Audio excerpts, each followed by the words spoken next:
यूं तो दही हमारे खाने का बहुत ही महत्वपूर्ण हिस्सा है। पर आइए देखते हैं आयुर्वेद का दही के बारे में क्या मत है। आयुर्वेद में महर्षि वाग्भट द्वारा बताया गया है कि दही खट्टी और गर्म और पचने में भारी होती है। लोगों को यही लगता है कि दही ठंडी और पचने में हल्की होती है, पर वास्तव में दही गर्म और पचने में भारी होती है। तो आइए जानते हैं दही खाने के नियम। महर्षि वाग्भट ने 6वीं शताब्दी में अष्टांग हृदय ग्रंथ के सूत्र स्थान के 5वें द्रव्यज्ञानीय अध्याय में बताया है कि दही रात में नहीं खाना चाहिए। तो पहला नियम है कि दही रात में नहीं खाना चाहिए, क्योंकि दही कफ बढ़ाती है। वैसे तो आप पूरे दिन में कभी भी दही खाएं तो कफ बढ़ाती है, पर रात का मौसम वैसे भी कफ बढ़ाने वाला होता है, इसलिए रात में दही नहीं खाना चाहिए। और साथ ही दही पचने में भी भारी होती है। दूसरा नियम ये है कि दही को गर्म नहीं करना चाहिए, क्योंकि दही पहले से ही गर्म होती है और गर्म करने से उसकी गर्मी बढ़ जाती है।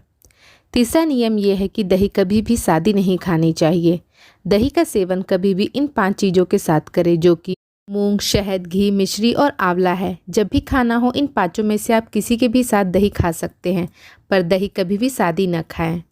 वहीं दही खाने का चौथा नियम है कि दही का सेवन रोज नहीं करना चाहिए, क्योंकि आगे वाग्भट जी कहते हैं कि रोज सेवन करने से बुखार, पित्त, त्वचा की बीमारी, रक्त रोग, खून की कमी, चक्कर आना, ये सारे रोग हो सकते हैं। महर्षि चरक ने ईसा सन पूर्व 2री शताब्दी में चरक संहिता के सूत्र स्थान के 27वें अध्याय अन्नपान विधि में भी यही कहा है कि दही गर्म होती है और दही का सेवन शरद, ग्रीष्म और वसंत ऋतु में नहीं करना चाहिए। तो 5वां नियम ये है कि दही का सेवन शरद, ग्रीष्म और वसंत ऋतु में नहीं करना चाहिए। शरद मतलब अक्टूबर नवंबर के पास सर्दी शुरू होने से पहले। उस समय पित्त बढ़ने से गर्मी होती है और दही पित्त बढ़ाता है।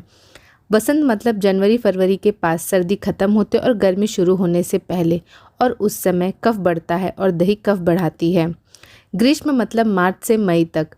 उस समय भी गर्मी बहुत होती है और जैसा कि हमने बताया है कि दही गर्म होती है। अगर आपको दही बहुत पसंद है और आप खाते हैं तो आयुर्वेद में बताए इन नियमों का पालन ज़रूर करें।